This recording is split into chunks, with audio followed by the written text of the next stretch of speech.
ಕುಂಭಮೇಳದಲ್ಲಿ ಕಾಲು ತುಳಿತ ಆಯಿತು. ಜನವರಿ 29ಕ್ಕೆ ಮೌನಿ ಅಮಾವಾಸ್ಯೆ ದಿನ ನಮ್ಮ ಕನ್ನಡಿಗರು ಸೇರಿ 4 ಜನ ಸೇರಿ 30 ಜನ ಸಾವನ್ನಪ್ಪಿದ್ರು ಅನ್ನುವಂಥ ವರದಿಗಳನ್ನು ನಾವು ರಾಷ್ಟ್ರೀಯ ಮಾಧ್ಯಮಗಳಲ್ಲಿ ನೋಡಿದ್ವಿ.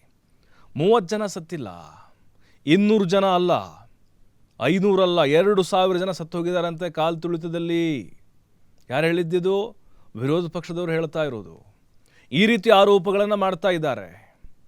ನೋಡಿ, ಅವತ್ತು ಕೆಲವೊಂದಿಷ್ಟು ದೃಶ್ಯಗಳಿದ್ವು.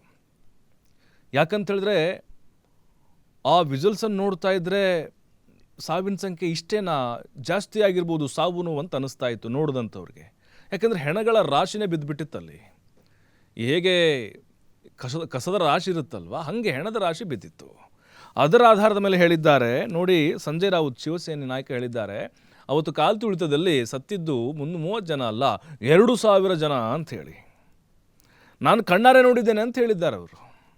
ಜೊತೆಗೆ ಪಪ್ಪು ಯಾದವ್ ಅಂತಿದ್ದಾರೆ, ಪಕ್ಷೇತರ ಸಂಸದ. ಅವರು ಹೇಳಿದ್ದಾರೆ ಕುಂಭಮೇಳ ಕಾಲು ತುಳಿತದಲ್ಲಿ ಸಾವನ್ನಪ್ಪಿದ್ದು 300ರಿಂದ 600 ಜನ ಅಂಥೇಳಿ.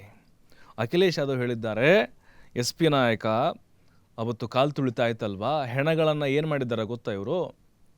ಹೆಣಗಳನ್ನು ಟ್ರ್ಯಾಕ್ಟರ್ನಲ್ಲಿ ಸಾಗಾಟ ಮಾಡಿದ್ದಾರೆ.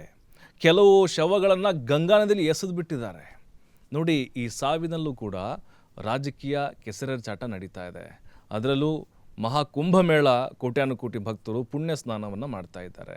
ಯೋಗಿ ಆದಿತ್ಯನಾಥ್ ಎಲ್ಲದರ ಮಧ್ಯೆ ಕೂಡ ಈ ಆರೋಪಗಳನ್ನು ತಳ್ಳಿ ಹಾಕಿದ್ದಾರೆ. ಅವರೆಲ್ಲರೂ ಕೂಡ ಸುಳ್ಳು ಹೇಳ್ತಾ ಇದ್ದಾರೆ. ಸನಾತನ ಧರ್ಮದ ವಿರೋಧಿಗಳವರೆಲ್ಲರೂ, ಮಲ್ಲಿಕಾರ್ಜುನ್ ಖರ್ಗೆ, ಪಪ್ಪು ಯಾದವ್, ಅಖಿಲೇಶ್ ಯಾದವ್ ಎಲ್ಲರೂ ಕೂಡ ಹಾಗಾಗಿನೇ ಸಹಿಸಿಕೊಳ್ಳೋಕ್ಕಾಗದೆ ಈ ರೀತಿ ಅಪಪ್ರಚಾರವನ್ನು ಮಾಡ್ತಿದ್ದಾರೆ ಅಂಥೇಳಿ ಯೋಗಿ ಅದನ್ನು ತಳ್ಳಿ ಹಾಕಿದ್ದಾರೆ. ನಿಜಕ್ಕೂ ಅಸಲಿಯಾಗಿ ಆಗಿದ್ದೇನು ಹಾಗಾದರೆ?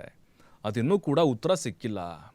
ಯಾಕಂದರೆ UP ಸರ್ಕಾರ ಸಾವಿನ ವರದಿಯನ್ನು ಮುಚ್ಚಿಡ್ತಾ ಇದೆ, ಸಾವಿನ ಸಂಖ್ಯೆಯನ್ನು ಅವರು ಬಹಿರಂಗಪಡಿಸಿಲ್ಲ ಅನ್ನುವಂತಹ ಚರ್ಚೆಗಳು ಕೂಡ ಅದು ನಡೀತಾನೇ ಇದೆ.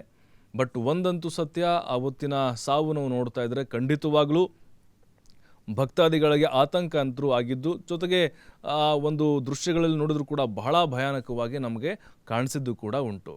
ಬಟ್ ಈಗ ಇದೇ ವಿಚಾರವನ್ನು ಇಟ್ಟುಕೊಂಡು 2,000 ಸಾವಾಗಿದೆ, 5,000 ಸಾವಾಗಿದೆ ಅಂದರೆ ಸಮಗ್ರವಾಗಿ ಆ ಸರ್ಕಾರ ಕೂಡ ಜವಾಬ್ದಾರಿಯನ್ನು ಹೊರಬೇಕಾದ್ರೆ ಕಂಪ್ಲೀಟಾಗಿ ಏನೇನು ವರದಿ ಇದೆಯೋ ಅಥವಾ ಎಷ್ಟು ಸಾವು ನೋವಾಗಿದೆಯೋ ಅದರ ಅಂಕಿಅಂಶಗಳನ್ನು ಕರೆಕ್ಟಾಗಿ ಕೊಟ್ಟರೆ ಈ ರೀತಿಯಾದಂತಹ ಆರೋಪಗಳು ಬರೋದಿಲ್ಲ.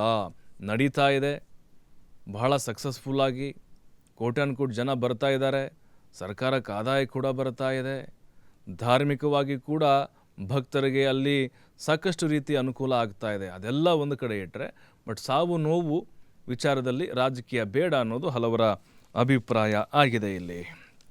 ಇನ್ನು ನೋಡಿ, ಮುಂದಿನ ಸುದ್ದಿಗೆ ಹೋಗ್ತಾ ಇದ್ದೀನಿ. ಇಲ್ಲಿವರೆಗೂ ನಾವು ಫೆಬ್ರವರಿವರೆಗೂ ಚಳಿಗಾಲವನ್ನು ನೋಡಿದ್ವಿ. ಗಡಗಡ ಅಂತ ನಡುಗ್ತಾ ಇದ್ವಿ, ಬೆಳಗ್ಗೆ ಬರೋಕ್ಕೆ ಕಷ್ಟ ಆಗ್ತಾಯಿತ್ತು, ನೈಟು ಅದರಲ್ಲೂ ಸಿಕ್ಕಾಪಟ್ಟೆ ಶೀತಗಾಳಿ ಬೀಸ್ತಾ ಇತ್ತು. ಆ ಚಳಿಯ ಅನುಭವ ಪ್ರತಿಯೊಬ್ಬರಿಗೂ ಕೂಡ ಹಾಗೇ ಆಗಿರುತ್ತೆ. ಆದರೆ ಈಗ ಫೆಬ್ರವರಿ ಶುರುವಾದಾಗಿನಿಂದ ಬಿಸಿಲ ಅನುಭವ ಆಗ್ತಾ ಇದೆ. ಲೈಟಾಗಲ್ಲ, ಅದು ರಣ ಬಿಸಿಲು ಅನ್ನೋ ಅನುಭವ ಆಗ್ತಾ ಇದೆ. ಮಧ್ಯಾಹ್ನಂತರೂ ಕೇಳೋಂಗೆ ಹಂಗಿಲ್ಲ. ಬಟ್ ಈಗ ನೋಡಿ, ಫೆಬ್ರವರಿಗೆ ಬೇಸಿಗೆ ರೀತಿ ಸೆಕೆ ಅನುಭವ ಆಗ್ತಾ ಇದೆ. ಮಲಗುವಾಗಲೂ ಕೂಡ ಅನುಭವ ಆಗ್ತಾ ಇರುತ್ತೆ. ಅವಾಗೆಲ್ಲ ಕಂಪ್ಲೀಟಾಗಿ ಥಂಡಿ ಅಂತ ಮಲಗ್ತಾ ಇದ್ವಿ. ಬಟ್ ಈಗ ಅದು ಸ್ವಲ್ಪ ಎಫೆಕ್ಟ್ ಆಗ್ತಾ ಇದೆ. ಹಲವು ಜಿಲ್ಲೆಗಳಲ್ಲಿ 30 ಡಿಗ್ರಿ ಸೆಲ್ಸಿಯಸ್ ಮೀರಿದೆ ತಾಪಮಾನ. ಬೆಂಗಳೂರಿನಲ್ಲಿ ಸದ್ಯ 31.9 ಡಿಗ್ರಿ ಸೆಲ್ಸಿಯಸ್ನಿದೆ. ಬೇರೆ ಬೇರೆ ರಾಜ್ಯಗಳಲ್ಲೂ ಕೂಡ 36, 34 ಈ ರೀತಿ ಗರಿಷ್ಠ ಉಷ್ಣಾಂಶ ದಾಖಲಾಗಿದೆ.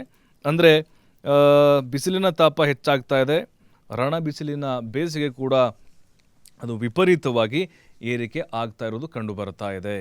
ಇನ್ನು ಮುಂದಿನ ಸುದ್ದಿ, SSLC ಪರೀಕ್ಷೆಗಳು ಮಾರ್ಚ್ನಲ್ಲಿ ಶುರುವಾಗ್ತಾ ಇದೆ.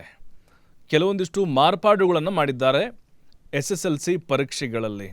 ಆದರೆ ಈಗ ಕೆಲವೊಂದಿಷ್ಟು ಮಹತ್ವದ ನಿರ್ಧಾರಗಳನ್ನು ಸರ್ಕಾರ ತೆಗೆದುಕೊಳ್ಳೋಕೆ ಮುಂದಾಗ್ತಾ ಇದೆ. SSLC ಆಂತರಿಕ ಅಂಕದ ಮೇಲೆ ಕಣ್ಣಿಡೋಕೆ 3 ಸದಸ್ಯ ಕಮಿಟಿಯನ್ನು ರಚನೆ ಮಾಡಿದ್ದಾರೆ. ಹಾಗಾದರೆ ಈ ಒಂದು ಕಮಿಟಿಯಿಂದ ಮಕ್ಕಳಿಗೆ ಅನುಕೂಲ ಏನಾಗುತ್ತೆ? ಮತ್ತು ಗ್ರೇಸ್ ಮಾರ್ಕ್ಸ್ಗೆ ಸಂಬಂಧಪಟ್ಟಂತೆ ಮಕ್ಕಳಲ್ಲಿ ಸ್ವಲ್ಪ ಗೊಂದಲಗಳಿದ್ದಾವೆ. ಅದ್ರ ಬಗ್ಗೆನೂ ಕೂಡ ನಾವು ನೋಡ್ತಾ ಹೋಗೋಣ. ಮತ್ತು